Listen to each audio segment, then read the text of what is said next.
Marty event in the new studio. Lisa, you're the first guest in the new studio. Yeah. Well, thank you for joining us. Sorry, we're a bit we're starting this an hour later than we originally agreed. We're trying to throw it together. It's chaotic. Thank you for bearing with us as we do all this. Anytime. I'm excited to be the first one. This is great. Well, I'm excited to have you here for you freaks at home. This is Lisa Neigut from Blockstream, who works on Sea Lightning.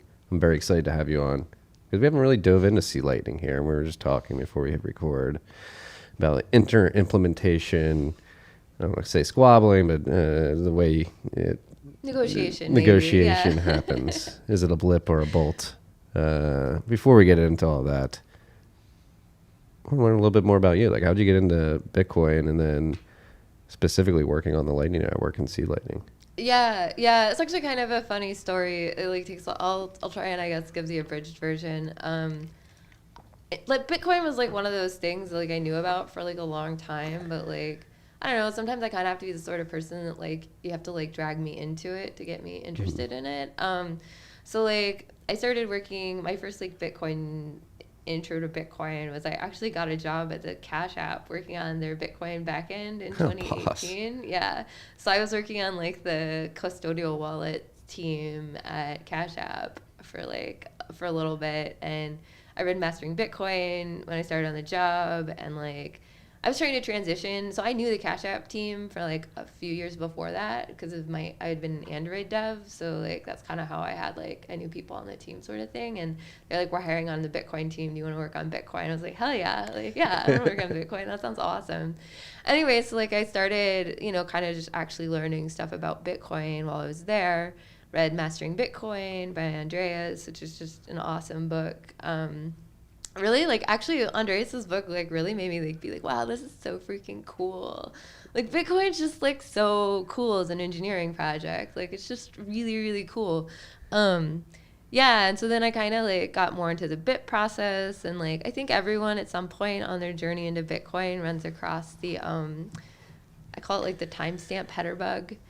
There's, like, the header in the Bitcoin block header. The Bitcoin block header timestamp field will overflow at some point in like 2100 and something, like 8. Yes, this is one of my favorite topics to talk about. I actually think we were talking about it last night. You need to hard fork the protocol at some point. Yeah. And so I found this and I was like, okay, this is like I found it. I actually recognized it while I was reading Andreas's book, because I'm a total nerd, and I was like, oh, this isn't gonna work.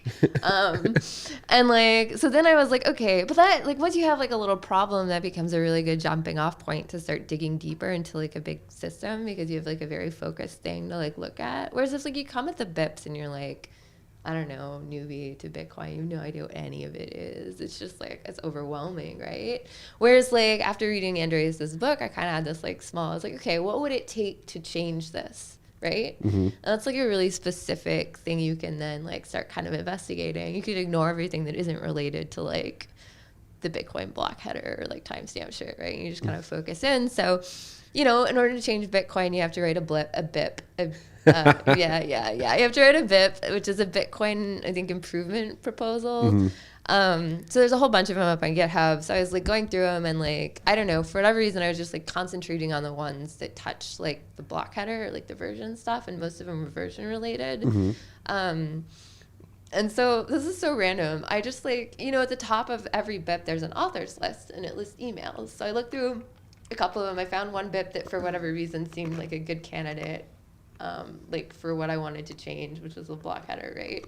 There were 3 emails listed. It was Peter Todd, Rusty Russell, and someone else. I don't remember who the third person was. Sorry, third person. And I'm like kind of a little bit of a terrible like stalker snoop on the internet. Like if I have a I don't know. So I took the emails and I did what I always do with an email, which is pop it into Google and see what pops up. Mm-hmm. And like do like the like, okay, what can I learn about these people? So I found like Peter's blog and Rusty's blog. And for whatever reason, like reading Rusty's blog, I was like, Rusty's the right person to ask about this. So I sent Rusty just out of the blue, like this email. It's like, hey, here's the problem. It's like, here's like the thing I found. Here's what I've been doing to look into it. Like, is anyone working on this? Is it worth fixing? Whatever. And this was like, I was like a month into like my job at Square. Like I had just started this new job, whatever. Just started working on Bitcoin shit. And I just like randomly found some guy's email and just sent him an email like, hey, well, like, you know, let's like talk about this. And he was like, oh yeah. It took him like, but then like, you know, and I kind of like, even within Square, like tried to find some friends that I had on the Cash App team to like be like, hey, this would be kind of a fun thing to do, like spare time, whatever. And my friend's like, oh, I'm too freaking busy, I can't. So like for a little while I was like trying to like, I don't know, figure out what it would take to do this, like sort of as a side project at work. Meanwhile, like I'm supposed to be learning about like Square's like system, you know, like it's like a whole big code base all like in Java and stuff. Yeah, I think they've moved over mostly. They've been, when I left in 2018, they were starting the move over to Kotlin. I think they're moving a lot of stuff over now. Anyways, that's like separate. Anyway, so I sent this email and then I started actually getting into like work stuff. Like I got like a project. I was actually working on the pipeline to enable deposits into Cash App. So I started working on that stuff, and then a few months later, Rusty emails me back, and I was like, "Wow, great question. Here, let me like put you in touch with Peter Willa, who like knows more about this." And like, like here's the thing though, I had no idea who any of these people are. Like, I have like zero idea who I'm talking to, or like who I've emailed, or any of it. I've like emailed a rando on the internet, and he like finally wrote me back 2 months later. And I'm like, okay, great. And so like at that point I like sent them some stuff. And then Peter and I have this exchange where we go back and forth where we're like, how would we fix this? And like, I'm like, I think it ends with like, okay, let me like write a few tests and I'll get back to you. Because some of the stuff he had suggested like wasn't going to work because of the way that the end lock time stuff rolls over. Anyways, there's like, you can't really let it roll over because the end lock time, the way that the end lock time thing does is there's like a point at which underneath a certain number, those are block heights. And then above it, it's actually like the timestamp. So if you let the timestamp field roll over, all of a sudden you have this problem where you don't know if it's actually a timestamp or a block height for lock time stuff. Anyway, so it wasn't as simple as like, oh, we'll just let it roll over and it'll be fine. And so the problem we're describing has specifically to do with the way like Unix timestamping was implemented in Bitcoin, right? Yeah. There's what do they call it, the 2068 problem, but it won't happen in Bitcoin until like 2106. Yeah, because they have an extra bit. So the amount of time you have doubles. Yeah. Because of the way that powers of two work. But yeah. So it'll roll. So basically what that means is it's like, you know how like, I don't know, you like have like a clock and it's got counters and like each of the numbers flips over. It goes from 0 to 1 or 1 all the way up to 9. And then when you get to 9, what happens? It goes back to 0. It flips back to 0. And so if you have like, so if you think about like data, like a data type in a computer, it's like, basically it's like having like, you know, so many counters in a row and you just keep flipping them up. At some point, you get to the highest number you can flip all those numbers up to, right? And what happens when it flips over? You go back to 0, and does that like confuse the Bitcoin network? Exactly. That's the question. Yeah, that's right? the question, right? Yeah. So the problem is at some point it's going to flip all the way over to 0 and it's going to happen in like, we can calculate out when that's going to happen sometime in 2100 and something. Yeah. Yeah. I got yelled at the honey, and I didn't get yelled at, but at the Baltic Honey Badger conference in like 2018 or 2019. I forget exactly what year it was. I asked Adam Beck. He was on stage. I was like, I think the topic of the conversation was about soft forks, hard forks, and like protocol upgrades. I was like, don't we have something we definitely need to hard fork? Well, that's the question, right? And that's what I was talking to Peter about back in 2018. And like this thing is like, yeah, at some point. So if you can handle it in software, is that a hard fork? Oh, maybe. I don't know. Anyway, something's going to have to change. I get really confused on like the difference between hard forks and soft forks, not going to lie. Like, but yeah, there's going to have to be an update pushed. Yeah, it's going to be interesting. And that's like the whole question around this particular Unix timestamping problem in Bitcoin is like, do we do it later? And a lot of people are like, no, let people in the future think about it. I'm like, yeah. Yeah, when it hits 2100 on like the wall clock, then we can start thinking about it because then they'll have like, I think either like 8 to 20 years to fix it. And then it's going to be like Y2K all over again. It's like the Y2K for future generations. Yeah. That was as like a 9-year-old in 2000, the whole Y2K lead up to that was very, very interesting. What the hell was going on, mommy and daddy? Yeah, people were worried about it. I've had like a weird career. I worked at Walmart one summer in their information systems department in Bentonville, Arkansas. So I spent 3 months in I had a great time. Actually, you can kind of hear it. Like when I was working there, I like picked up a bit of an accent. You got a twang? I got a twang. I mean, it's kind of, but I like really put it on when I worked there because I realized that my coworkers would like pay attention. They could like understand me. That's terrible. But yeah, anyways, I worked there for 3 months. I had a great time. It was really fun. Walmart's an incredible organization. Like, I mean, they have to be, right? They're like the biggest, like, they're pretty massive. They're big, and they like they work in like every country, and like, so their information systems department's pretty cool. They're like weirdly cutting edge in like weird ways. And I worked there a long time ago, but anyway, one of like the guys in the group had like worked on the Y2K project, like Walmart, like keeping Walmart systems up. Had like, yeah, it was funny. It was like years later, and he still seemed kind of scarred about it. Yeah, I mean, it turned out to be a nothing burger, right? Because people like him worked real hard to make sure that everything still worked. Yeah. So he was like one of the guys in Office Space that was just going in and manually doing everything. Basically, yeah. I think it was a lot of work. Thank you for filling out all those TPS reports. But we're here to talk about Bitcoin. So you're at Square, emailing Peter Willa and Rusty. Yeah, and at some point, I mean, let's be honest. Like at this point, like I write Java. I've been an Android engineer for a long time. I kind of took a break and worked for this WebRTC company, which was like Redux, React.js like stuff for a year.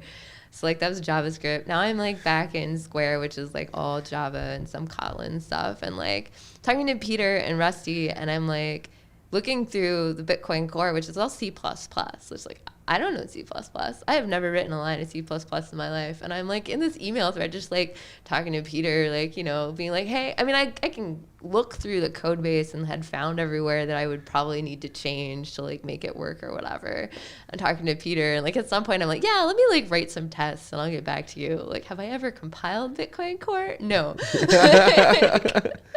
Like, I will figure this out and get back to you, though. It was like, Lisa's like, I was like, yeah, sure, I'll figure it out. It won't be a big deal. Anyways, I never actually got around to doing it because it was like, fine, whatever. But Rusty was like, hey, we're like interviewing for a new Lightning. We have like a Lightning protocol position we're trying to fill. Do you want to like apply for it? And I was like, dude, I just started a new job. Like, no. Rusty poaching. Yeah, but I was like, that sounds awesome. Like, yeah, I mean, like, do I want this job? Yes. Does it feel responsible to like leave this organization, like to leave Square and like I've been working on like, you know, I'm working on like the deposits project. Like, I'm gonna leave this thing in the lurch, whatever. But I was like, yeah, okay, yeah. Like, he was like, okay, we'll just interview. I was like, okay, fine. I will interview and I will let you tell me no, because like, I don't know C, I've never worked on a protocol before. Like, I don't actually know anything. Anyways, but yeah, they ended up offering me the job, and then I was like, well, I'm not going to say no. That's an incredible journey to Blockstream, and random email. Yeah. After finding a block header problem. Yeah, in a random book. Yeah, like, yeah. So, yeah, super freaking random, and like, yeah, but it's been fun. It's been great. I don't know. I have no regrets, you know. Like, well, you said when you were reading Mastering Bitcoin, there was something about the project from a software engineering perspective that you're like, this is cool. What about Bitcoin specifically? It's just like so well engineered in terms of like how all the pieces fit together to make a working system, and like how the incentives. So like, I'm also like, I really like kind of like economics, incentive design, like that kind of thinking, like how people work, what makes people do things is like interesting. And the thing that's so cool about Bitcoin is like, I would say it's probably one of the first real tech projects that like married incentive design with protocol design, and like did it in like a really incredible way. Like, we've seen a lot of like the crypto industry now. There's like, I think a lot of people like playing with this idea in really interesting and different ways, like outside of Bitcoin. But like Satoshi, like was, you know, he was like pioneering that way. I mean, I think he should get a Nobel Prize. It's yeah, it's and like. that. Yeah, like no joke. Yeah. And like, so, I mean, I didn't study computer science in undergrad. Like I went to the University of Texas, which we're down the street from, which is cool. Hook 'em. Had to get a hook 'em in there. Yeah, yeah. But I studied I did like liberal arts and business stuff. Like I didn't like do regular computer science classes. So like half of my career in technology, I've been working as a software developer for a decade now. But like the part of like getting into computer science, there's always been this question to me of like, okay, what do they teach you in undergrad? Like, what do you learn? What do computer science grads walk out of the door knowing that I don't know, if that makes sense? It's like kind of just like this. I mean, I'm a pretty curious person. I'm always just like, what on earth did they? And I've never like sat down and like actually looked at all this stuff. Maybe I've glanced at a few syllabuses, but I'm like, that's too much work. I'll like figure it out just by like talking to people or whatever. Anyways, some point I figured out there's this whole field called distributed computing. In fact, one of my coworkers, Christian Decker, got a PhD in like the distributed computing field. He ended up studying Bitcoin. So Christian was like the first PhD person to get a master's in, or like whatever the thesis is on Bitcoin. But he started out, he was in the distributed computing like group, if that makes sense. And so Bitcoin was like solving problems that for a long time in computer science were considered distributed computing problems. Okay. So at some point I read a distributed computing textbook. And it talks about all the different ways that people had thought about to write protocols to get computers that are in different places to all kind of understand the world at the same place, right? They call it consensus. So like when you have a whole bunch of computers that are like spread out over a big distance, how do you all get them to like agree on what the state of the world is at that particular moment? Well, you gotta. This is the Byzantine generals problem, right? Like, well, that's like one solution to it, right? Well, it's kind of like, yeah, actually, that's like the Byzantine generals problem is like, okay, but what do you do if like some people are lying, right? Yeah. So that's like, but that's and that comes from this distributed computing like subgroup of computer science thought and problem thinking, right? And like the thing that like, so I read this textbook and it doesn't mention Nakamoto consensus because Nakamoto consensus is so like, and like the thing about the Satoshi white paper, like, you know, Bitcoin in general, is that like it was like a novel step forward in like how we think about consensus is using like these time chains, blockchains, whatever, to keep track of like what is like the next what is the valid state that everyone agrees on. And it's a blockchain. And like that is like, I don't know, I'm not sure what the formal definition of Nakamoto consensus is. I know there is one, but like at some point, and this was like recently, I guess. I mean, I've only been in Bitcoin for like 3.5 years, so like 3 years now. Anyways, but like the like Nakamoto consensus is a novel advancement in the field of distributed computing. You know, like it wasn't in the textbook yet. Like, and I read the textbook like 2 years ago. You know what I mean? And like, how long has the white paper been out? Like 13 years at least. Yeah. And so it's like really interesting to me that like, I think there's like a whole industry now, like there's a whole crypto industry that uses Nakamoto consensus, which is blockchains, to like do distributed computing, like at scale, et cetera. And like, I don't know, this textbook I read like 2 years ago didn't even mention it. I don't think. The textbook writers are slacking right now. Yeah, so I think there's definitely like a disconnect between like what's going on in like industry and like what's going on in academia, which is kind of interesting. That's typical. Yeah, it's super typical. Academia is always a few steps behind and never really over the target either. Yeah. Anyways. We're in the mining industry. We're dealing with academia writing terrible papers about energy consumption and Bitcoin destroying the earth.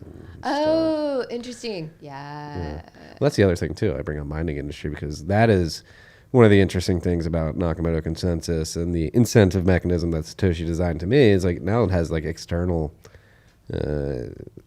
things that are external to the Bitcoin network and its incentive system, like energy producers, like, oh, are we wasting energy? Let's put a Bitcoin mine on here. Like we'll make more money. And it's like starting to affect other industries and sectors of the economy, and then those effects within the small industries will then have ripple effects within their industries, and it's like it's going to touch everything. It's crazy. I like feel like I've tried to have conversations with people that are outside Bitcoin and that for a long time were like anti-Bitcoin. Like, so I got into Bitcoin 2018 and I like started working at Square, and I'm like in these chat groups with a lot of lady engineers that like tend to be, I think, more, I would say, on like the leftist like, I don't know. Anyways, I was like, at some point I was trying to get all my lady engineer friends to give me $10,000 each so I could start a Bitcoin mining operation to like, so we could like, so like we as women would have our own Bitcoin, if that makes sense, was like the thing. I was like, there's all these boys are getting this Bitcoin girls. Like, let's put our money together.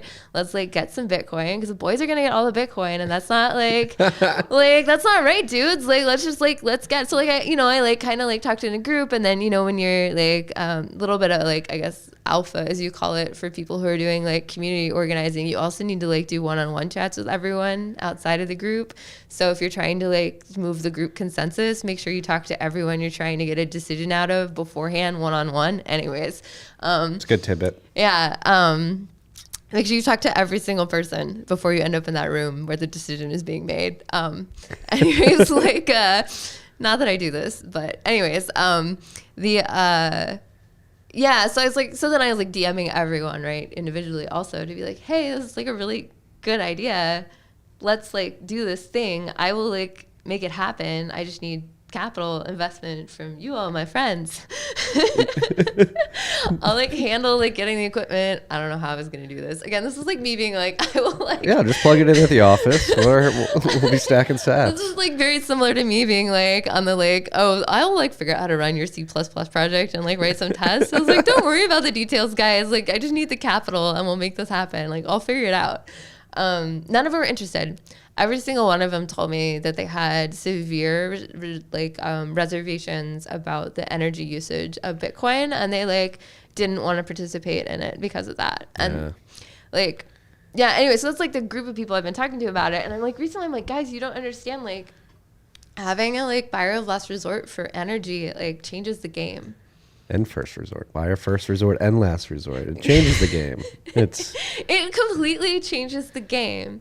And like, it's so hard to like, I think this is like kind of one of those interesting things where like we all use electricity every day, every single one of us. No one has any idea how it's produced or delivered or like what the pricing mechanics are, or like kind of how fucked up all the pricing shit is with like the utility level stuff. And like, yeah, like, I mean, it is a monopoly, and like a lot of them. Oh, there was a great tweet this morning by Judge Alsop out of California. Mm-hmm. He's like famous from the Google versus Oracle case around Java. Okay. He's like really famous in most tech circles for being like, he actually took the time to learn to code to like be able to offer like a good concrete judgment on this like Google case. That was a few years ago. Just today they released, so PG&E is a big public utility that has a monopoly, is my understanding, on a lot of like the California distribution stuff. They've been in trouble, which is like slightly different than production, I'll get that. But it's like, it's a public utility and it's monopoly. And they've been setting fires in California for the last 5 years. Like, intentionally? No, but like their equipment is so out of date. They're so behind on maintenance and haven't invested in keeping their grid up because there's no competition.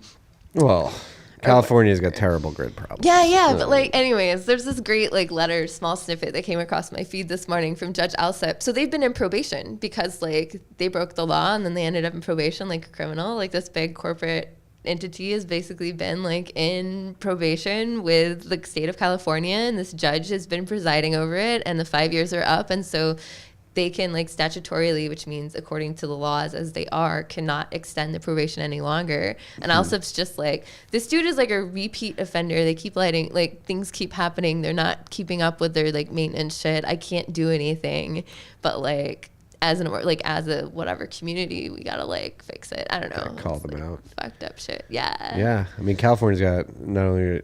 I didn't know their grids were outdated and dilapidated, like you just described. Outdated. They're decommissioning reliable nuclear and natural gas plants. Oh, that makes me so upset when that happens. I'm sorry. Like the whole nuclear thing. I'm just like, why? Guys, stop it. Like, why? Why are you hitting yourself? Right? Stop hitting yourself. It's mind blowing.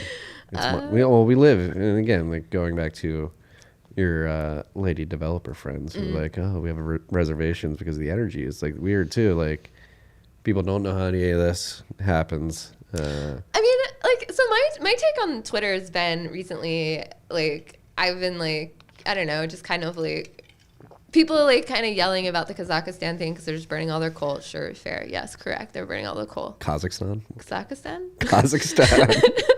Kazakhstan. That one, yeah. Yeah. They Don't worry, I'm a chronic mispronouncer of words here. Cool. Same. Great. Yeah. Anyways, and I'm like, wait, where was I going with this? Kazakhstan, I'm like, we can't deliver any of this. Lady friends have reservations. Oh yeah, and I'm like, okay, like you don't really care what they're using the energy for. You just care that they're burning a bunch of fossil fuels. Why don't we like cut to the chase and just ban fossil fuels? Oh well, no. Yeah. Let's not do that. But it would solve like all the people are complaining about. Like, okay, like It wouldn't solve anything. if we're gonna ban something, let's ban the thing that's actually causing the environmental issues, right? Let's ban talking about these issues if you actually don't understand how any of this stuff works. That's what I want to do. But it seems really like if you could ban all the cryptocurrency in the world and that won't stop the environmental problem that you claim to care about. Yes. I don't think there's an environmental problem, personally. Yeah, but assuming that you think there's an environmental problem, Yeah. you're starting from this basis and you're like, your rational conclusion is that we should ban cryptocurrency. It's like, well, I think you're missing a step here. If you actually want to save the environment, the cryptocurrency isn't the problem. It's the source of its energy, and it's not all cryptocurrency that's using that source of energy. Yeah. Why don't you put all your energy, like emotional energy, towards banning the thing that's actually causing the problem and not something that's like... Yeah, well, Yeah. it's so frustrating. Again, going back to just the pure reality that most of these people don't understand any of the intricacies, that a lot of energy is being wasted. We waste a shit ton of the energy that we produce. Like, let's focus on being more efficient with that first. And like, I'm not saying like oil and gas, I'm a big fan of.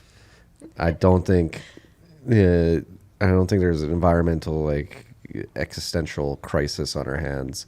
But with that being said, like, we shouldn't pollute. We should be efficient. We should be as clean as possible. Like, we should steward the earth with intent, which I think we have done a very good job of in recent years too. Like, we've reduced, what is the largest driver of carbon reduction in the United States? It's natural gas, because it helped us decommission coal plants because we have more reliable natural gas. That's cool. It's like oil and gas is actually one of the biggest drivers of carbon emissions. That's something you care about, I think.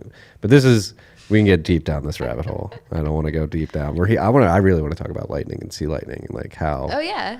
I mean, it's pretty impressive that you went from Java, Android developer, working at Cash App, you email Rusty, talk with Peter a little bit, Rusty poaches you, and then you're one of the most prominent sea lightning developers in the world right now. Yeah, that's true, isn't it? I mean, I think Rusty and Christian are also like very much deserve to be more prominent. They've definitely written more lines of code in that code base than I have. Yeah. Well, that's the thing. Let's get it. Like, why sea lightning?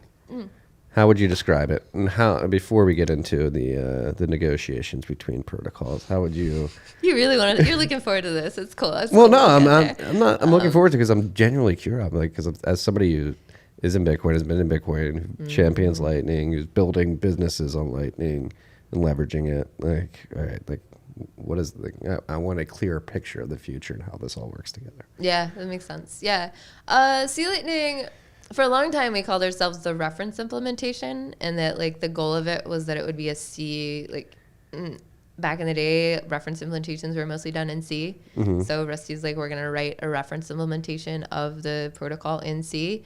Rusty Russell, who's my coworker, generally you could think of him as like the editor in chief of like the bolts. He's written the vast majority of them. Not to say other people didn't contribute or help to a lot of it, but the actual authorship was like a lot of his. So, and BOLT stands for basis of lightning technology, I think. Yes. Basis of lightning technology. It's a backronym. They wanted it to say bolts, and they just invent some letters, some words. They afterwards. backed into it. Yeah. Okay. Yeah. Backronym, but yeah, it's bolts. So Rusty is really a big driving force behind a lot of the spec stuff, especially early on. Now I really believe it's more of a collaborative effort, but my understanding is like the early years it was really that. So Sea Lightning was Rusty's implementation of the Lightning stuff in C. And so I think we've like kind of tried to be definitely more focused on like being the reference implementation and like having just like, okay, we do what the spec says. So we haven't like, I think I say that because like we haven't really been focused on much on like usability of the node. Like it's usable, but I think like I think the easiest way to kind of explain this difference is like for a long time we didn't have a way you could set up a Lightning node and then call it over like an HTTP over the web. We use like very Unixy style ways of doing that, which aren't really, there's not a lot of people that know how to handle or use that or like stuff. Whereas I think L&D had a much better understanding that they needed to be embedded inside an ecosystem of developers that were using web technologies to like access it. So they used like, they added features to their node early on that made it really easy to like build apps on top of it, basically. So I think that's like kind of like one of the different, I think that's like a big kind of philosophical difference of the two. So C Lightning I think is definitely more Unixy because Rusty was a long time kernel maintainer for Linux. He was actually, fun fact about Rusty, he was one of like Linus Torvalds like lieutenants. I don't know exactly what software package he was like managing. I think there were a couple, but like he's like been in the open software C development scene for decades. So he knows his shit. He knows his shit, and that's like why having him do a lot of the protocol stuff makes sense. Was incredible for the Lightning Network. Because he has decades of like protocol level experience that the Lightning Network got to like benefit from. Well, was it multifaceted in a sense, benefit from the code that he writes and then the process of adding and reviewing and all that stuff? And I think he was probably the biggest driver behind the process of how the bolts would get moved forward, etc. So he's like, he's brought a lot, decades of expertise of managing kind of large open source projects to the Lightning scene. Rusty, if you're out there and you're listening, I hope you're enjoying your vacation. Thank you for all the work you do. So, Rusty had the intent of this being like a reference implementation. Got the bolt process. We got the bolt process, and now we've got C Lightning, and we've got a great team of people. And we have a pretty decent size, and it's not huge. It's like maybe 10 people of like contributors that don't work at Blockstream that come in and add stuff to the project. It's been fun. So how do you think people, like somebody, again, like me, like building a business, somebody who's thinking about building a business, I was just showing you that getmash.com, that looked pretty cool. So cool. Like somebody wants to like enable micropayments on the web and paywalled content. Like how would they do this with C Lightning?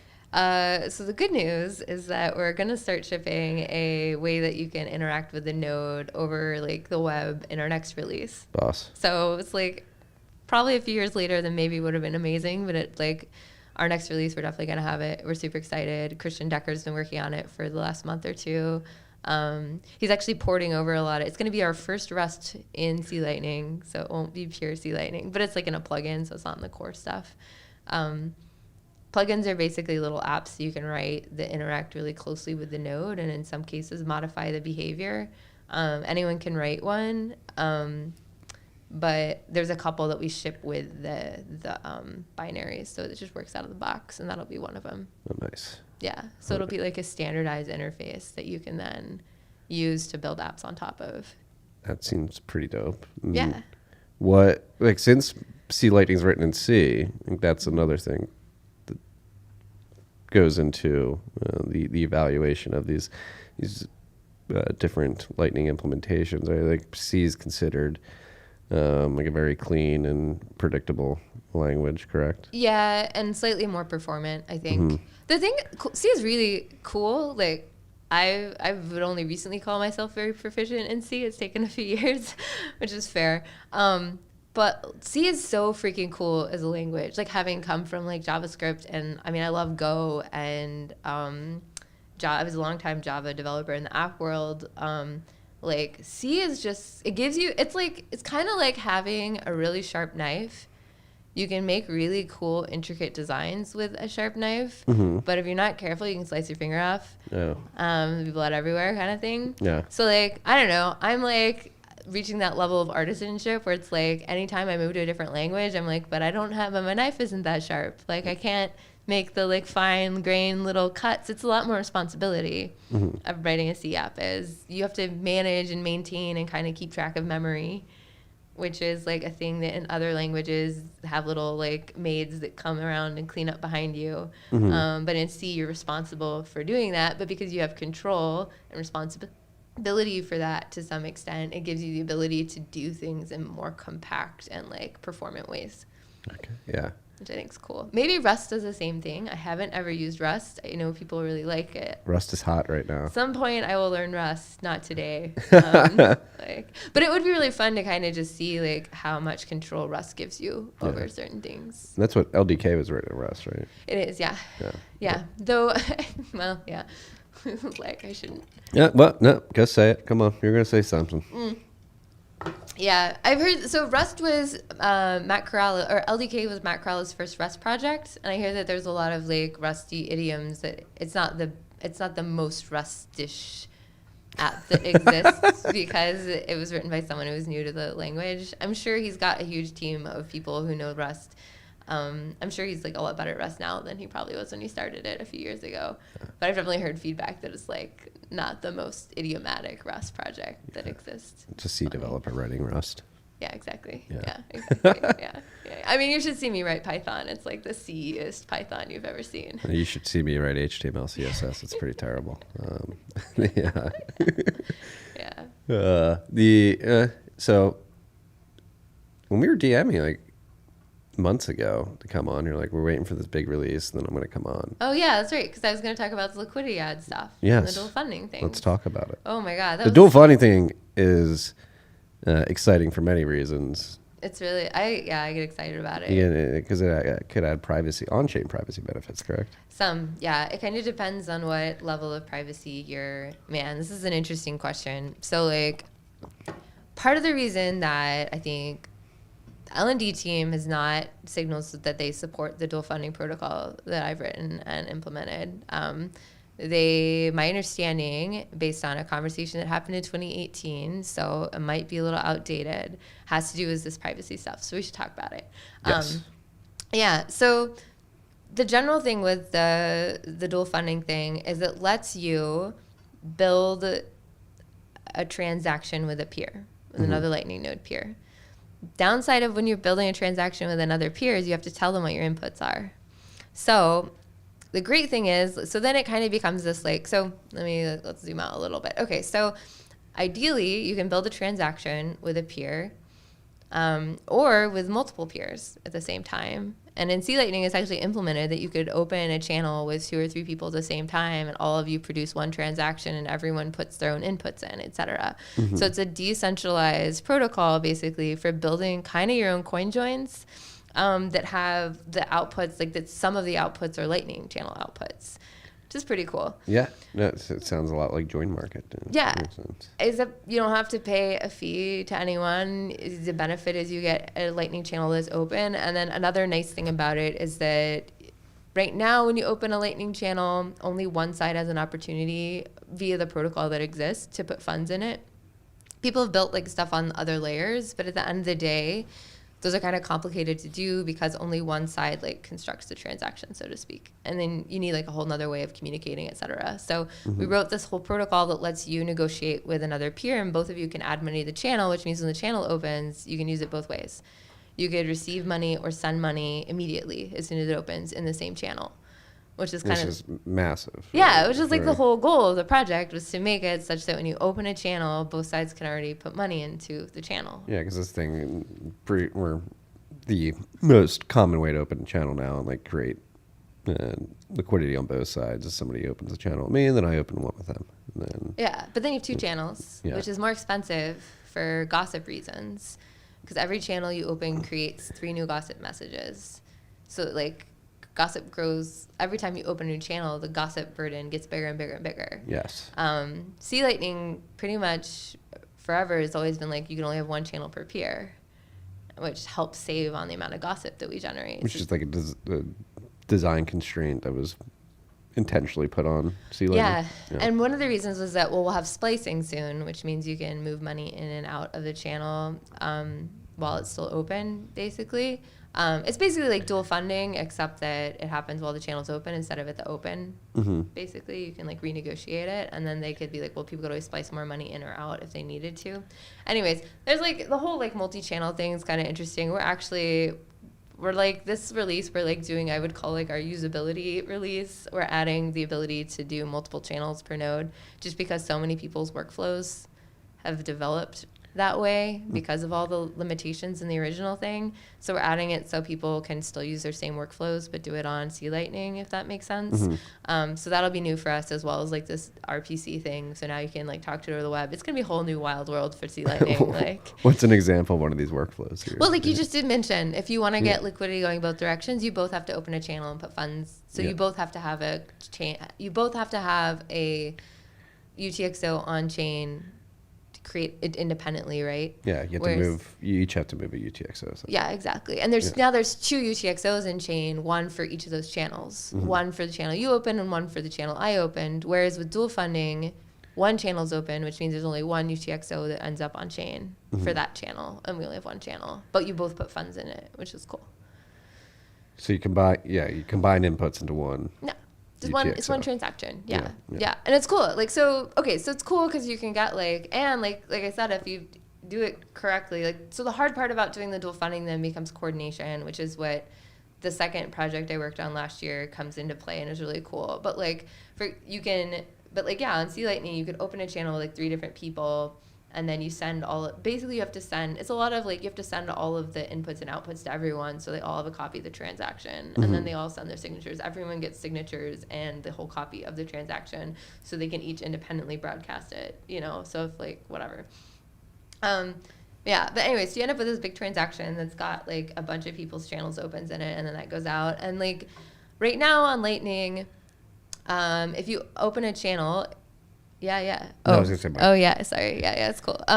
If you open a channel on Lightning right now, it's a pretty good assumption for the most part. There's a few other services and stuff that kind of like mess this up. I think I haven't used pools, so I can't really talk too much about it, but I think they might be one of the exceptions. But generally, when you open a channel, it means that one of the nodes has put money on it. So you know that UTXO on chain belongs to that node that opened that channel.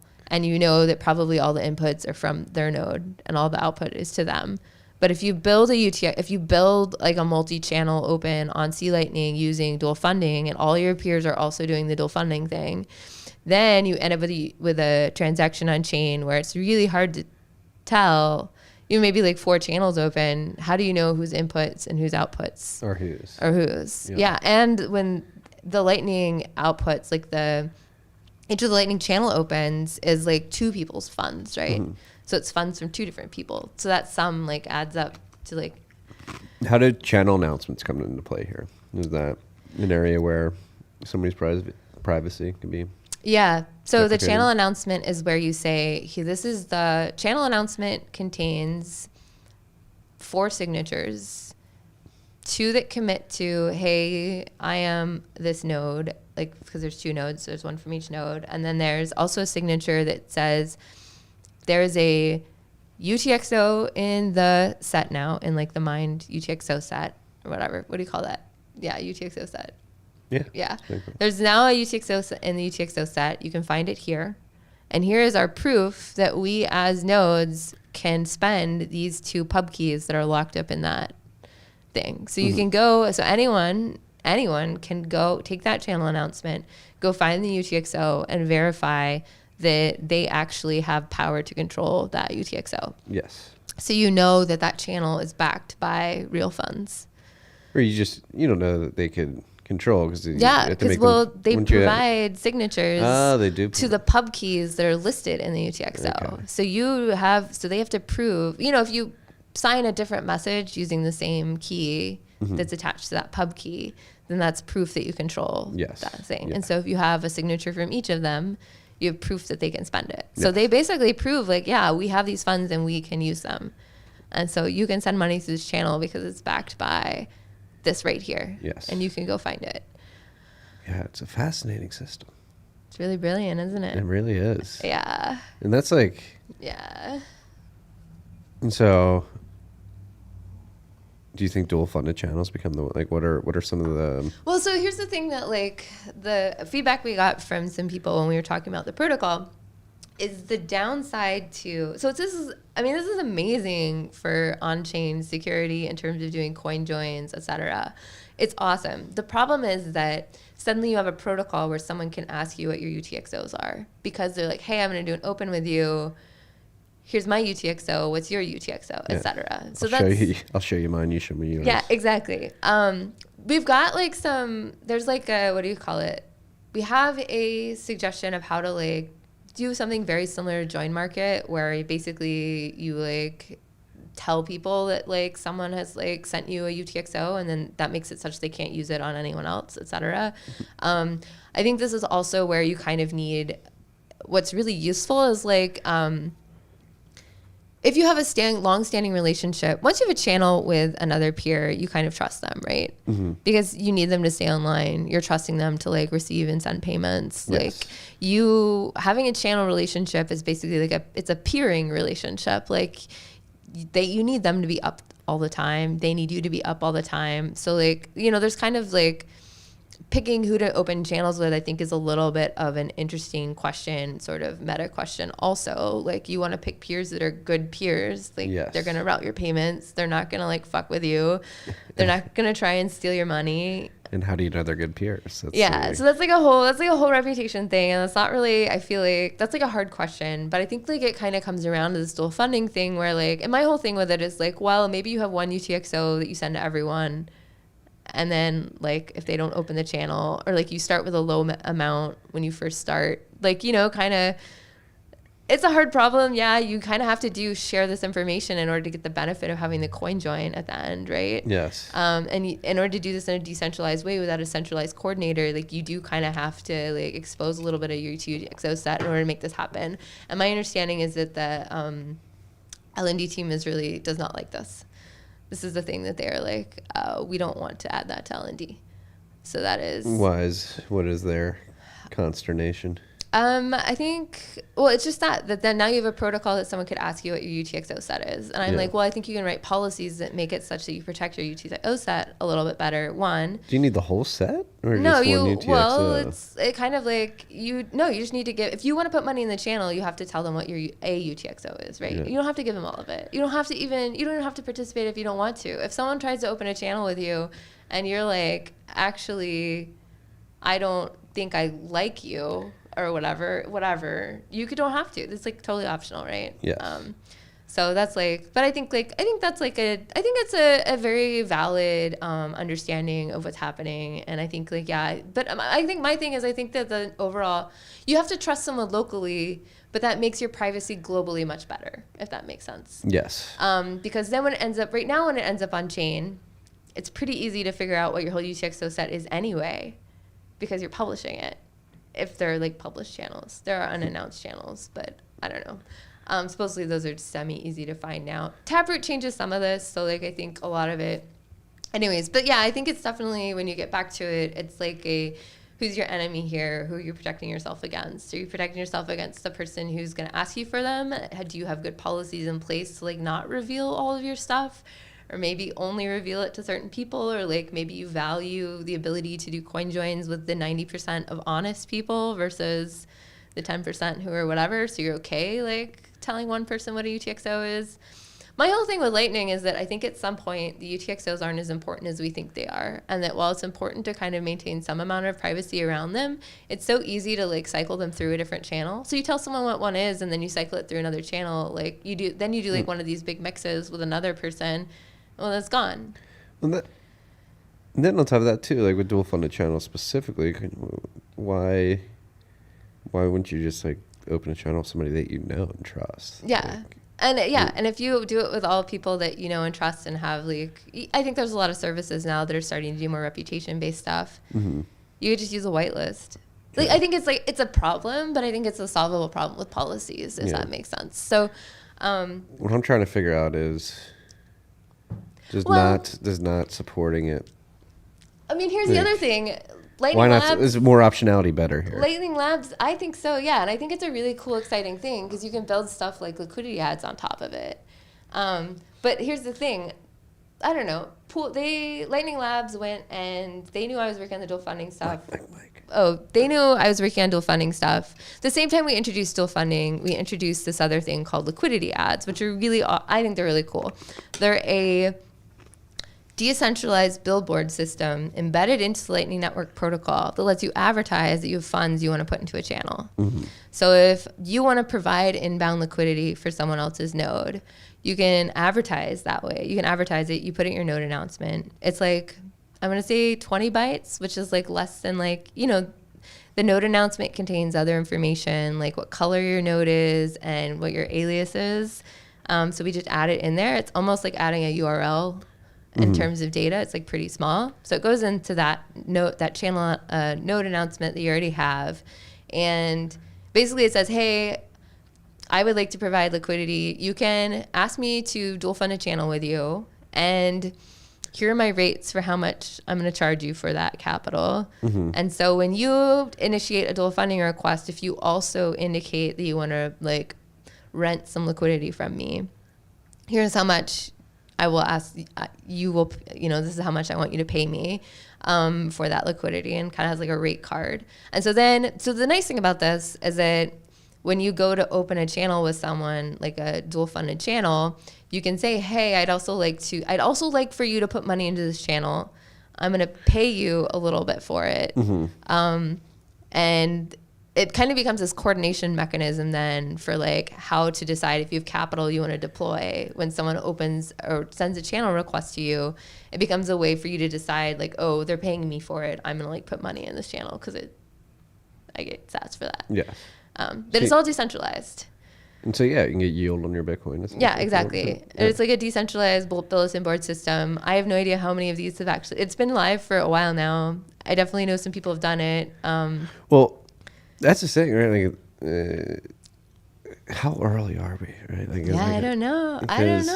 Yeah. Like I was showing you, again, we're going back to this Get Mash thing. It looks really cool. It's very beautifully designed in the very least. It will help you monetize content on the web. And Lisa and I were looking at it. We can't tell. We're pretty sure they're using Lightning because of the demos that they're showing. But like, at what point?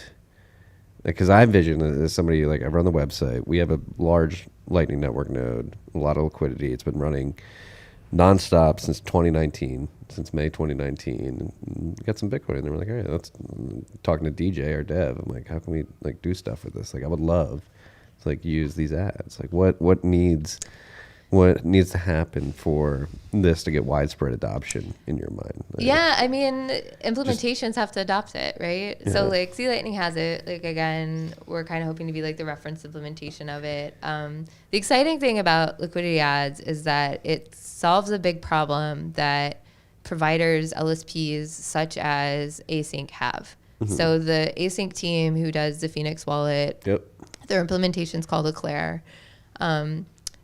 They run probably one of the largest kind of like mobile wallet providers, right? And when you have a mobile wallet app, you have a problem that in order for people to receive payments, you as the organization have to provide them inbound liquidity. Yes, they're opening channels automatically. But that means they have to have the Bitcoin to give these people inbound liquidity to even make it useful like as an app. Fat treasury. Yeah. So like, like the Async node is one of the biggest on the network in terms of Bitcoin.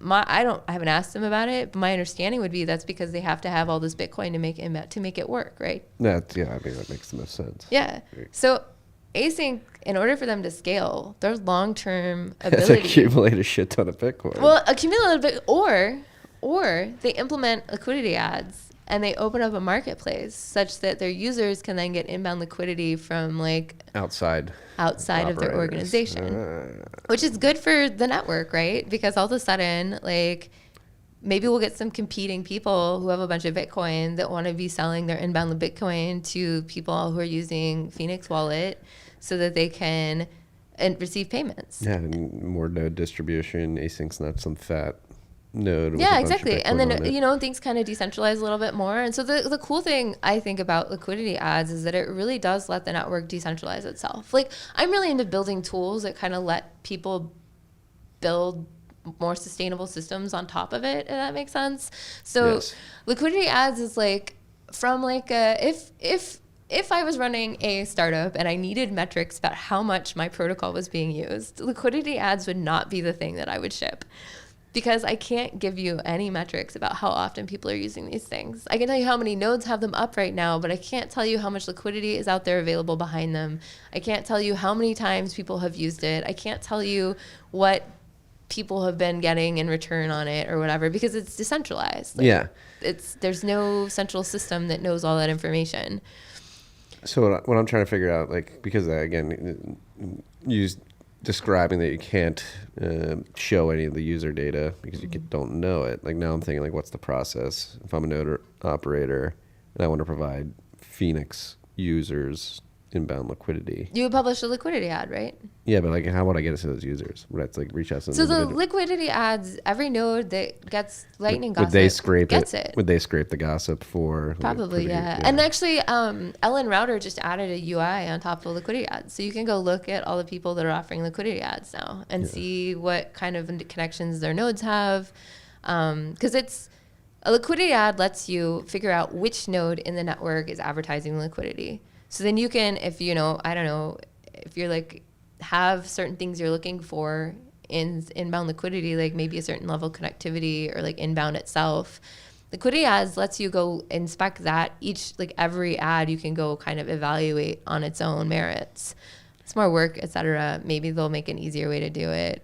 Yeah. But it definitely allows for that to happen. Yeah. No, it's fascinating because this stuff needs to get to market, because then it lets you, again, there's a bunch of people with a bunch of Bitcoin who aren't going to do anything with it, would like to get yield on it, would like to do it in a trust minimized fashion. Yeah. This provides that ability by these people now being able to get yield. You get more liquidity on the Lightning Network, which drives more utility to the Lightning Network and people using it. But I think it's going to be really exciting, I think, when Phoenix adds it, because then there'll be a whole bunch of demand, I think, in a way that there's not so much right now. Yeah. So that's really exciting. But okay, so here's the kind of competing thing though. Lightning Labs, in the meantime, when I was working on liquidity ads, went and built Pool, which is a centralized service that has different properties than liquidity ads. They use a blind auction. My understanding is you don't know who you're matching with when you buy it, but it's a similar kind of idea. It's a way to buy inbound liquidity through an auction mechanism. Yes. So auctions are great. They're really nice for price discovery. So one of the downsides with liquidity ads is you kind of have to figure out how much you want to make for your Bitcoin. You can look at what other people are offering in liquidity ads. You can look at maybe what your own cost is, or maybe like you have a number you want to make that's worth it to you to lend it out. And so that's what you put on the thing. And you're like, here's my price. But you have to come up with a price yourself. When you have an auction, it's the price is revealed via what people are willing to pay. Yes. So I think that's like a trade-off between the two systems, right? I think it was just kind of interesting. I don't think there's necessarily like a right or wrong answer. I think Lightning Labs with the auction thing, I read up on market design a while ago, a really great book by, I'm going to forget it. I have a whole blog post that I've been meaning to publish that kind of compares this like book on auction design by one of like the leading economists in the area in the US to kind of what we've done with liquidity ads. So that's kind of fun. I'll get that out there. But one thing that like, when I was talking about this price thing where liquidity ads lets you go and look at every individual node and decide what their liquidity is worth to you. And they tell you how much they want for it. And then you decide, whether or not that's the one you want. With the auction mechanic, once you have an auction and it's blinded, right? So you don't know who you're getting the money from. Once you have, in order to be able to do that, they have to grade the nodes for you. They have to tell you what grade of a node you're going to connect it to. So they have tier 1 and tier 2 nodes, right? Is this where like bot scores comes in? This is where bot scores comes in, Yeah. yeah. So as soon as you start trying to blind things out, so the auction book I was reading calls this like commodification. So you're saying all of these nodes are basically the same. So we're put them in the same tier. And so we're going to charge you the same for their liquidity. So you as a buyer... It's a reduced risk profile, so you pay or something. But it makes it such... Their auction wouldn't work if they didn't do that. You have to do that in order to run a blinded auction. Because otherwise, you end up with like, how do you... Then you could like... You'd have to price each of the nodes individually, right? And so they bundle them all together and say, we're just pricing these all the same. Same tier of whatever. And the auction will help you find the price. My theory is that like we're a little premature for that, I think, as a network. I think liquidity ads is actually maybe the best mechanism right now because it gives people control about how much they want to ask for. I think it helps people. I think that like the signal of how much liquidity costs comes from the people with the liquidity then, if that makes sense, not from the buyers that are bidding on it. Yeah, I mean, that makes sense to me. The person providing the liquidity says, hey, here's how much yield I'm looking, here's how much I'm looking for you to pay, take it or leave it. And somebody on the other side is like, all right, that's what I got to pay. I need it. I'll pay it. Yeah. That makes sense. I don't know. So, I mean, this is just my theory. I think auction has a merit to it as well, but it's trade-offs, which is kind of cool because we have both now in Lightning. I think one of the downsides is I don't think that the LND implementation is very incentivized to add liquidity ads to their implementation because they have a competing project. Liquidity providing project. Yeah, exactly. I see. This is where, as a Bitcoiner, as somebody who's building on the light, now I'm like, what the fuck? Like, what's going on moving forward? Well, it's like incentive stuff, right? Like, yeah, it's like incentives and stuff. And so, like, I mean, I think if labs, so like, I was the one who introduced liquidity ads to Lightning in 2018, and it's a brilliant idea. It's such a great idea that the labs team went and implemented their own solution for it because it solves a real need that Lightning users and operators have, which is how to get inbound liquidity. And Bitcoin holders, how to get returned on their stuff. Yeah, like in trusted ways where you know where the Bitcoin is. Yeah. So I think it's like, I think it's an awesome idea. It's like one of those things where like, I wish that everyone had decided that liquidity ads was like the way to do it. Because then it would exist for a lot more people, I think. It's been like 3, almost 4 years now that like this has been a project that, has been out there and people have known about. It hasn't been, only C Lightning's done it. I think, like I said, they're working on it because, like I said, it solves a real business problem for them. So they're like highly motivated, I think, to get it done. But yeah, anyways, that's like the inter-implementation negotiations. Yeah. Zooming out more broadly, how would you describe the current state of the Lightning Network? That's like such a hard question to answer for me personally, because I tend to like, I'm such a like, I can't look at anything when I'm trying to get something done, if that makes sense. And I've been trying to get things done, and it feels like for years now. And you haven't been able to pull your head up and be like, oh. Yeah, last year it was like doing the liquidity ad stuff. Like I had to get that, like that had to go out, like people, like it needed to exist. And right now I'm working on getting like accounting done for C Lightning. I'm like super freaking excited about it. Hopefully, if it goes in this next release of C Lightning is gonna like blow people's socks off. Like, what's the accounting aspect of it? Running a node is like, it's basically like a data collection of all of your money and where it's going and why. Like you'll have like better, all of the data about where your money went. Like invoice. So when a channel goes to chain, like an on-close chain thing, it'll let you like, I haven't implemented this yet, but basically you can do this thing where you like, it shows you every single UTXO and where they all went. So like if they had HTLCs and stuff, you can see where they resolved to and where they ended up. Oh shit. Yeah. Is that surveillance? Well, it's just for your node. Oh, so you just it's just store your it node locally. stuff. Yeah, it's all your local stuff. Okay. I mean, it's all data that you would be able to maybe pull out of your Lightning node, but I don't know how. Yeah. Somehow. It's all in there. It's in there. We're just making it so that you can like see it. And hopefully what I'm hoping is like then do like profit loss statements. Like what I'm working on like now, right now is like I finally got all the data in, and now I'm like, it's like kind of a little more granular than I probably needed because like I'm an engineer and I wanted like all the data. But now I've got it all, and I'm trying to figure out how to like roll it all up to like actionable like accounting data. It's like, oh, it's your P&L. Where did you make money from? Which channels did you like get the most routing fees from? Yes. How much did you pay in on-chain fees for this channel? See, this seems like a very useful feature because then you can have people start tweaking their Lightning management. So my and I was like, I think it's gonna like lead to like better usage of Lightning, and I think better like you can actually like put an APY now at the bottom of the chart that's like, hey, you put this much capital in, you earn this much in routing fees, you've earned this much leasing liquidity out, you've paid this much to lease inbound. You've spent this, you've sent this many payments, you've received this many payments, this much in payment stuff, whatever. Here's your APY on like whatever metric of how much you've put into all this stuff, and like we'll be able to like we have all that data. It's pretty dope. Yeah, I'm just working on like now I'm doing like the hard part, which is like I have all the data now. I just like need to like make it readable, But I'm so happy I'm not a developer. Yeah. This all seems so daunting. I'm sorry. You asked about the ecosystem though. And I'm sorry. I shouldn't say I'm not. I'm so happy. I'm like I can't imagine doing your job. Oh, yeah. I think that's the more polite and the more that's my intent to that comment. There. I'm gonna be honest. Sometimes I get real stressed out because like I know what I want it to like. I know what I want the experience to be like. It's just like getting there just takes a lot of sweat and blood and tears, etc. And like getting to the end, it's nice. But there's always the next thing you want to do. What's the next thing you want to do? Oh man, the next thing I want to do, I'm excited about this. I don't know if I've told my team yet, but I want to change how we do channel fees on Lightning. Right now you can set a fee about how much, like a number and like a percent. I want to make it possible to charge negative fees. So Whoa. Get this. Yeah. This idea actually comes from Clara, a conversation I had with Clara at Bitcoin Miami last year. But I think it's time. I think we need to add it. Here's the amazing thing that you get. And like, this is like, I feel like this is in the same category as liquidity ads. Like you build this little thing and then all of a sudden you can kind of get these cool ecosystems on top of them. Here's what negative fees does is it pays you money to send sats.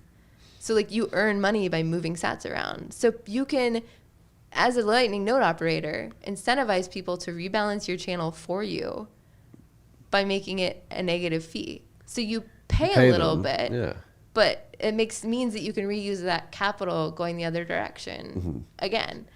So my idea is that this introduces a form of arbitrage. So we could get arbitrage bots on Lightning that are looking for these negative fee routes to push money around. And we end up getting an ecosystem of actors that are incentivized to keep balances in usable form. That's pretty sweet. Right? I'm trying to. So it's kind of like creating like this whole class of like, I'm going to call them maids. I know bot operators probably don't like to think of them building maids, but like kind of like little liquidity servicers that make sure that like, so you don't have to like balance your channels. You can just maybe have something that when it gets to a certain point, you set the fee. I haven't really totally thought the whole thing out, but like some point, ideally you could set a negative fee and then someone would be incentivized to push the money back the other way because it gives them a little more at the other end of it. Yeah, I'm trying to think, like, because it seems like it would be, like on that, like if you offer up a negative fee, like it seems like it would go, like your channel would be balanced automatically because, you could, like you said, these maids, you could write a scraping function, like, right, who's offering negative yields and just like automatically take that. But like, does that create like a DDoS? I don't know. I don't know. I'm going through that. I don't know. I like this idea. I think it's interesting. I need to, it's clearly this is like, we're very early stages. It just occurred to me last week that I should make this happen this year. And I like haven't thought through the whole network dynamics quite yet. But I think it's like, I think it's going to be a really exciting new thing to put on Lightning. Yeah. It's like, I think it's going to be wild. Well, like it already is wild. Everything that's going on and what you can do. Like, what do you see the future of Lightning? Like, how do you see humanity interacting with it?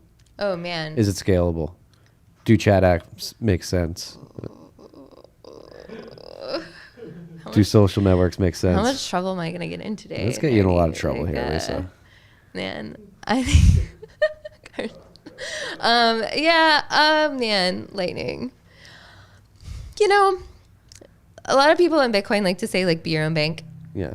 And I think that Lightning is the bankingest technology we have in Bitcoin. The bankiest? The bankiest technology that we have in Bitcoin. Because it requires, basically when you're creating a Lightning channel, you're creating a banking settlement account. You're creating an agreement with another party, that you will keep a balance between the two of you, and you will like settle every month. You do settlement all the time, right? Yeah. Most banks have agreements with other banks.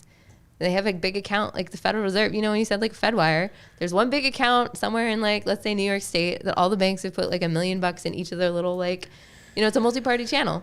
I mean, this is the They just wheel the money between the little rooms, Yeah, but it's all in the same building. and this is the interest rate that everybody focuses on, is the Fed funds rate, which is the bank, and the rate at which these banks change and settle their But like the deposits. physical way that they like move money between each other is like it's all in like a room, In and New York each Fed. corner belongs, you know, that's the JP Morgan corner, that's the like Bank of America corner. Maybe it's a little more electronic now, but like back in the day, right? But it was basically a multi-party channel, right? And so they just like, you know, they'd like sum up the accounts. Well, my users paid you 500, your users pay me whatever. We like find the difference, so I push you $100, you know, and Yeah. we call it even. That's banking. That's how banks work. Like that's how intersigned settlement between banks like used to work back in the paper days. Yeah. Like, you know, lightning channels are like the same thing. You make that like room where, you know, you put your money in it, and then you just like use that money to settle back and forth. And at some point, maybe you need to like empty it out or like add more or top up or something. Mm-hmm. But like that's I don't know. For some reason, I just like I'm like that is how like agreements between banks work. It's banking technology. You like put the money in, you have an agreement, you like send the money back and forth between each other. I mean, it's missing all the like deposit, like insurance, like not insurance, but there's no like interest rates and all that. This is like bank to bank communication, right? Yeah. Lightning is bank to bank communication technology. I'm gonna get in so much trouble. It's fine. What is that? Like, Well, I don't get why you think you're getting in trouble. You're acting like this precludes somebody from being their own bank. Like, okay, here's aren't here's you your where own it bank gets if you're on spicy. one side? Oh. Here's where it gets Oh. okay. So here's where it gets kind of spicy is that running a lightning channel is costly, right? And having enough capital. So like these kind of banking agreements and having these sorts of banking relationships, like channel relationships, are only useful in long running relationships where you're going to have a volume of exchange between yourselves, right? Yes. Lightning channels are expensive to run otherwise because you're paying the on-chain fee, you're paying routing fees. If you only use that capital once, it is better. If you're only going to use a lightning channel one time, it is probably more cost effective to just send an on-chain payment, because in order to open the channel, you have to like you have to make an on-chain thing, and then you have to pay to send the payment. Yeah. So like lightning channels make a lot of sense for like big relationships where you're sending money back and forth, you know? Okay. So now that we've established that, it's like the other thing is they're kind of expensive. On-chain fees are like not going away. There's like a little bit of a maintenance cost in terms of like how much capital you have in reserve, so you can pay on-chain fees if you need to. So now we're talking about reserves. Like at some point, like how many people are going to own enough Bitcoin that opening lightning channels in that manner makes sense for them? Yeah. Some people don't want to keep capital locked up in an agreement. Like if you, I mean, I don't know how you use Venmo, but like I take all my money out of Venmo. I like use my Venmo money. I like, you know, it's like zero. And like, even if I did have money in Venmo, I'm not paying the same person every time. I'm paying 10 people. I recently got kicked off Venmo because I wouldn't update my contact info. But no, I agree. I was the same way before then. Yeah. So Marty's like definitely $0 in Venmo. I hope. Yeah. Nothing. Yeah. Yeah. So like, I think. You think it evolves into like a network for massive players only? Yeah. Yeah. Yeah. Yeah. I mean, like, it's like if you own like a Bitcoin, if you have that level of capital, you can be your own bank. There's a capitalization requirement though for being your own bank. I think is my thing. Is like it's denominated in Bitcoin, and like whether or not you want to like invest in that infrastructure and like setting up your thing, and like there are definitely benefits to being your own bank. Like you can earn routing fees. You know what I mean? Like set up the right relationships with the right people and like provide liquidity in the right place, and you earn more capital for using your capital that way. So what does this mean? I think it means we're going to see a lot more LSPs. Okay.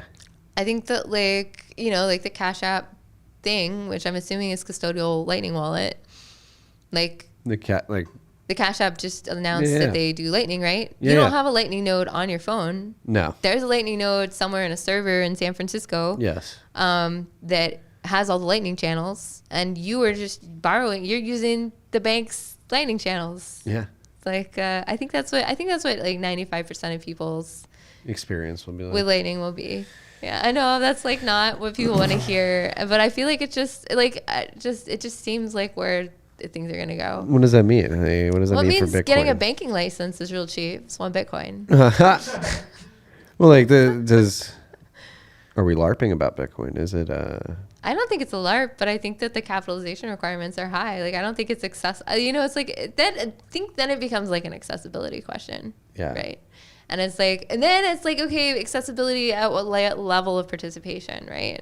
I mean, I think you can get into the Lightning thing if you're like a real smart, like motivated person with a smaller amount of capitalization who's opening channels, etc. But a lot of these bigger routing nodes and stuff won't open a channel with you unless it's above a certain bar. Like, it must be so high to ride. Yeah, we had Ben the Carman recently upgrade his minimum channel open to 10 million sats. Yeah, exactly. Got to be this high to ride. So, yeah, I think that's. I mean, it's like I don't think I'm like saying something that's like. I mean, I don't think it's that. I mean, I think it's crazy, but. Yeah, I don't know. Anyways, and I think that I don't think Lightning's gonna be Bitcoin only forever, and I think that it's gonna. I think we're gonna start seeing. I don't know. Not see Lightning. You think we'll start seeing stable coins and stuff like that as well? Or? I don't know. I don't know. I like the thing about. Yeah, I really like. I have no idea. I think we still got a lot of ways to go with like the Bitcoin stuff still. Like, I think that we haven't, like, I forgot the thing you showed earlier on your laptop. Mash. Yeah. That's incredible. I think more stuff like that hasn't Mash, you're getting a lot of free ad space today. Yeah, it's true. I think there's, like, so much more stuff to be built on top of Lightning. And I don't think it's going to matter what the unit of account is, the settlement account is. I have no idea why people would want stablecoin. I mean, I know that like Alex from like the HRF. Alex, yeah. Yeah, Alex Gladstein from HRF, I think has a really great. He's done a lot of good writing and reporting, kind of on why stablecoins are important for reach of like Bitcoin. And Bitcoin-related technologies, so I'm gonna leave that to him. But I'm also gonna like glibly say I don't know why you'd want stablecoins, knowing that like Alex has done a lot of work about exactly why you would want to do it. Yeah, I don't know. Anyways, Lisa, and in the rip on a spicy note here, yeah. Lightning. No, it does make sense. I mean. But I've been so my recent talking point at conferences when I go talk about Lightning is I'm like, if you want, like, okay, if Lightning does become like the payment rails of the internet, owning Bitcoin is a way to like participate in the returns on that, the fees of like, some amount of fee is going to be generated from that. So if you're bullish on like Lightning becoming the payment rails, like one reason to buy Bitcoin, there's a lot of reasons to buy Bitcoin, but one reason to buy Bitcoin would be because you want to have the currency that backs this like settlement layer, and you want to be able to participate in gaining the earned returns on that from that settlement layer. Yeah, I mean, I agree. One of many reasons to buy Bitcoin. However, do you think Lightning becomes the dominant payment network? I think it has a real chance to. Yeah. Yeah, I think like the wild thing about Lightning is how freaking international it is. Yeah. I don't think we've fully understood yet. I think it's coming. I don't think we've fully understood yet what that means for commerce.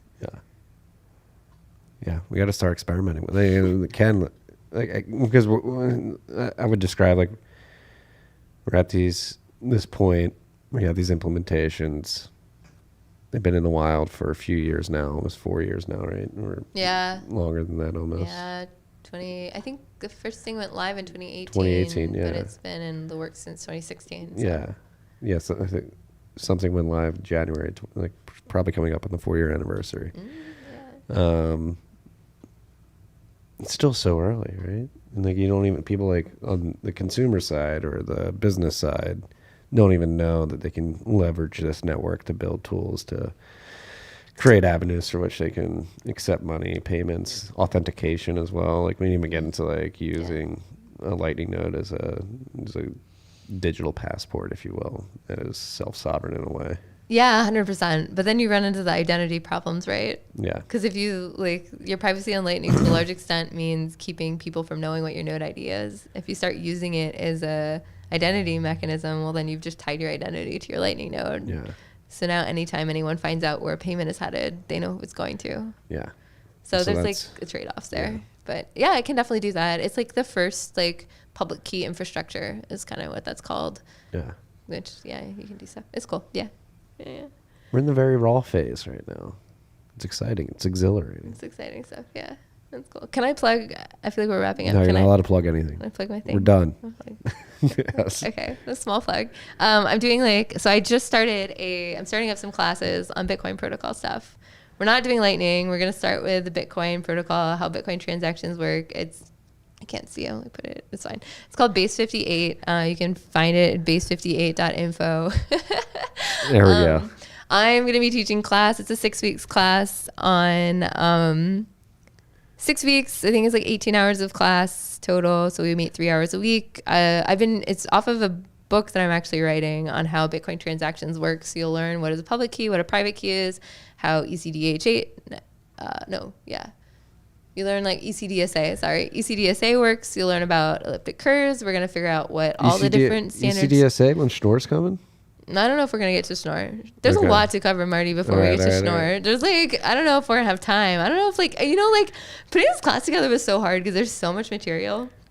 Like I have probably like 3 months worth of class stuff I could do. And like, we're starting with like the basics. Like, okay, here's like, if you want to learn about how transactions are put together, what's in them, how to write them by hand, basically everything you need to know to like basically write your own Bitcoin, like transaction parsing machine. We're gonna do it. Yeah. Thank you. It's gonna be great. I'm We really need more. excited. We're gonna go all the way in. It's not the cheapest class. I'm charging money. You can get 15% off if you pay in Bitcoin though. Thank you, OpenNode, for your Stack sats. stacking some sats.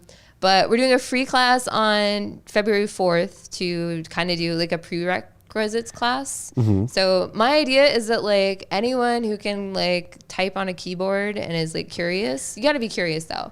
Type on a keyboard and is curious about Bitcoin can do this class is my thesis. What are your pupils going to be coming away from with this class once it's done? They're going to be able to, I could like hand you a Bitcoin transaction in hex and you'd be able to like tell me what all the parts are and break it apart and know what kind of script it is. Is it like paying to pub key? Is it paying to a script hash?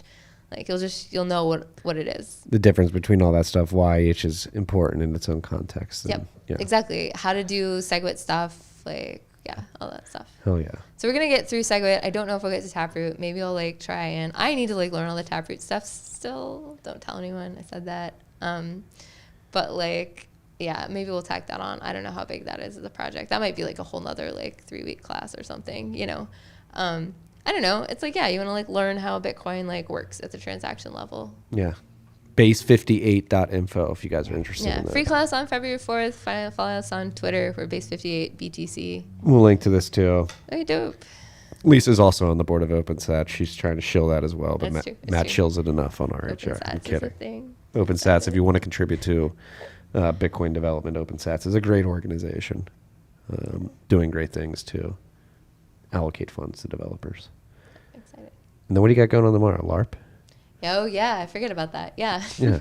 Tomorrow night, we're running a LARP, a live action role play of the Bitcoin network here in Austin. We're going to do it at the Capital Factory. There's an Eventbrite. You can probably just show up. Starts at 5:30. What is a live action role play of the Bitcoin network? So, like, I mean, I've got, like, mining machines. They're like, I've got some, like, you've got, like, blocks and you've got transactions and you got people making transactions suspended, and then once you get a transaction, you got to send it to your peers.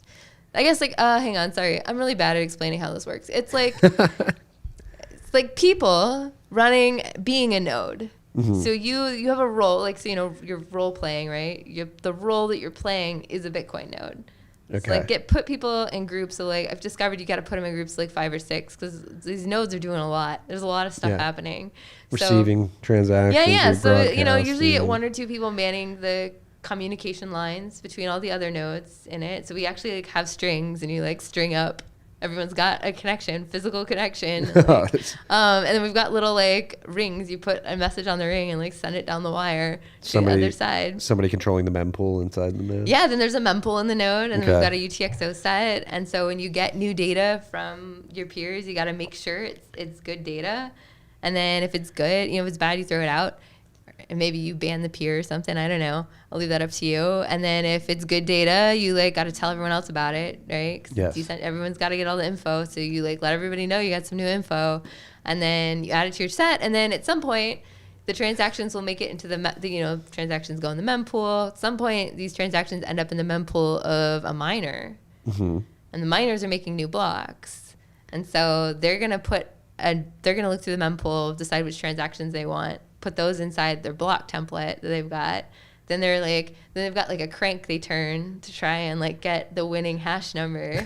And so like they can't send out a new block till they get a winning hash number. And so then once the miner gets the winning hash, they like put it on the block, hand it to the node. The node has to validate the new block, right? Make sure it's valid. And then they got to tell everyone in the network. Meanwhile, there's miners and other nodes that are doing the same thing. Holy crap. You're like fighting for having the longest block because, you want to get that Coinbase output as the miner. How many blocks are you going to be doing this for? Dude, I have no idea. It usually goes like 5 or 6, and then things just like fall the fuck apart.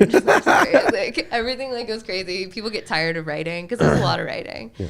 Nice thing about computers is when you copy something, it makes a copy and it takes like a second, right? Yeah. When you're human and you're trying to copy a thing, you gotta like sit there and like write it out. So there's some downsides to being a human computer, but it's fun. Well, if you want to go to little ARP, it'll be here around the corner from where we are. We're at the Bitcoin Commons TFTC studio right now. This will be at the Capital Factory though. Yeah. And we'll be seeing you at BitDevs tonight. Yeah, I think I'm gonna be here. Yeah. All right, sweet. Planning to do it. All right, you got to run. Okay, cool. This was great. Yeah, this is fun. Cool. We should do this more often when you're in town. This sounds great. Yeah. All right. Where can we find out more about you? What you're working on? We just shield a lot of this stuff. But. Oh yeah, there's Base 58 BTC on Twitter, and then I'm Nifty Nye on Twitter. I tweet random shit all the time. It's good shit. It's good shit. I like it. Go follow. Go follow Lisa. Cool. And enjoy the rest of your day, freaks. We'll be back for RHR at 1 p.m. Peace and love. Bye.